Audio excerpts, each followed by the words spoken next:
It's my worst favorite subject. It's your worst subject? Why? Because I'm not a fan of reading. And for lots of boys his age, reading is not the #1 choice of things to do for fun. Sports. Video games. Probably playing sports. Sports and video games. Sports, I guess. And where does reading come in on that list, do you think? 4th. It's not to do. It's on your not to do list?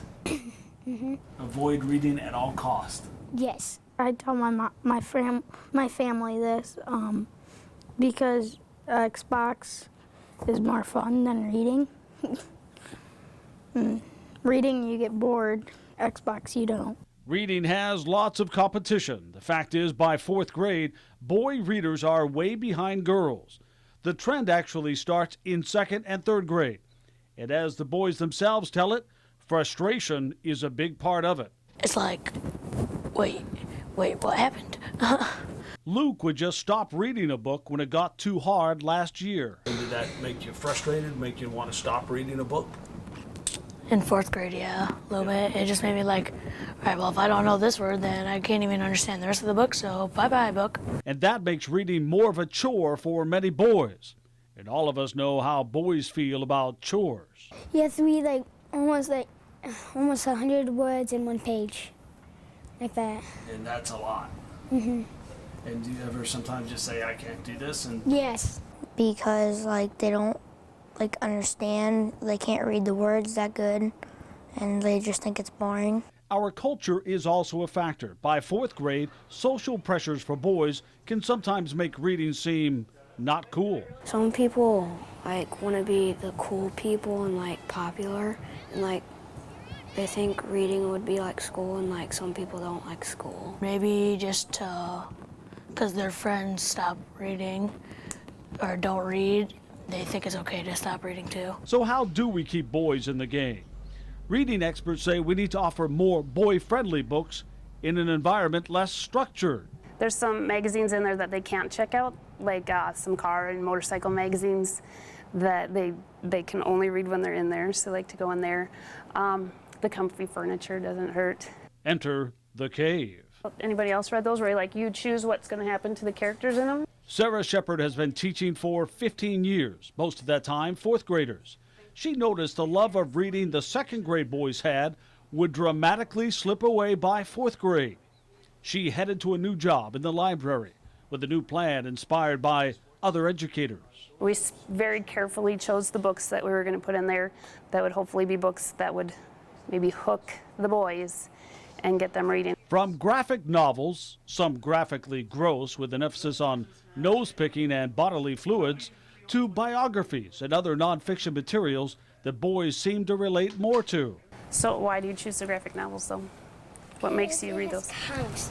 Awesome comics. Sarah is trying out a web-based literacy program for boys founded by author John Sheska.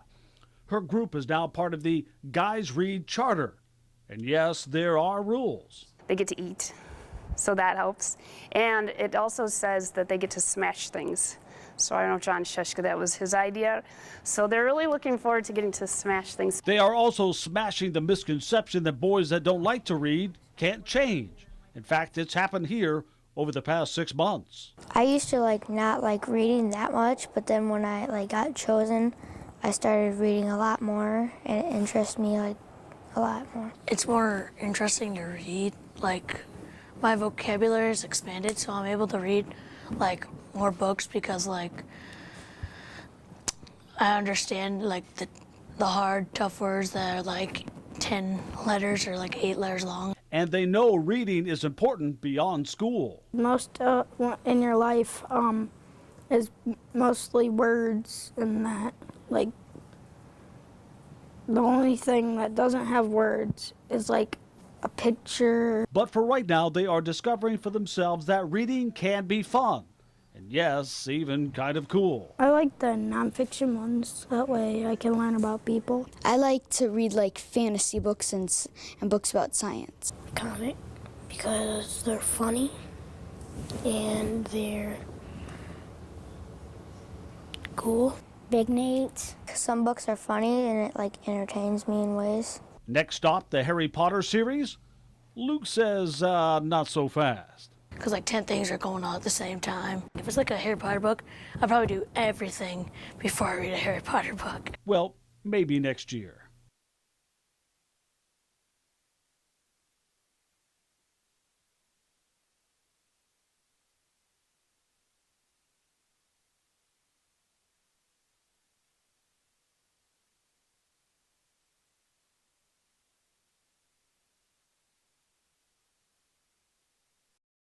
It's amazing how many adults don't know how to read. And Deborah Morgan could have been one of them. I wanted to give up. It just seemed like it was such a struggle. It was too hard. I thought, why try? Nobody in my family ever graduated from school. These students at Rock Island Academy all share something in common with Deborah and with each other. They found themselves way behind in reading. Usually when I read, I struggle a lot and it makes me mad sometimes. I seen everybody else reading these big old books, and I thought that because I was reading the little books that I wasn't as good as everybody else, and it would frustrate me and make me not even want to read anymore. And the problem started early. It started in kindergarten, I think, because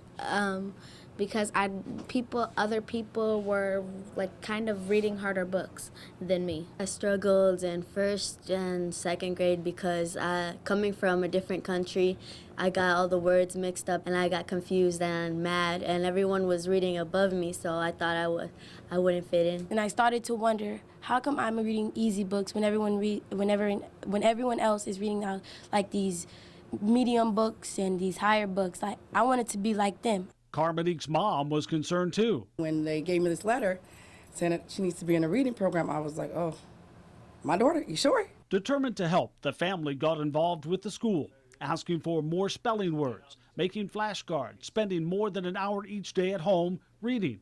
She credits the teachers here too for identifying the problem and finding solutions. Then she began to show this progress. It was like she had these wonderful teachers.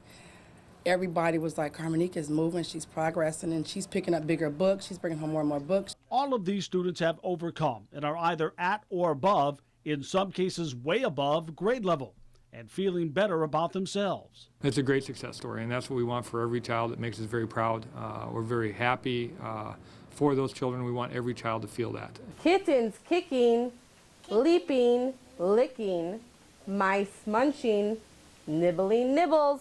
Nibbling nibbles. Nibbling nibbles. Nibbling nibbles. That is where the United Way has come in, helping determine just how prepared our children are before they even get to school, sending out surveys to every kindergarten teacher in the QCA. 1 in 6 students entering kindergarten in the Quad City area this past fall did not have all 10 skills as they entered our kindergarten. The concern is they are starting school way behind, and for some that limits their ability to learn other subjects too, and that directly impacts their futures.